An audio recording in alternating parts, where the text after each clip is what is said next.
Hi everybody, today we'll talk about how to fix or how to solve improvements on Facebook app.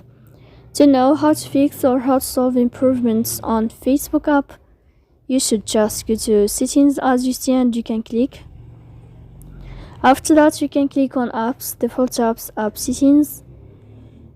Here you can click on Facebook and you will enter. Then this page of app info you can click on first stop and you can click OK.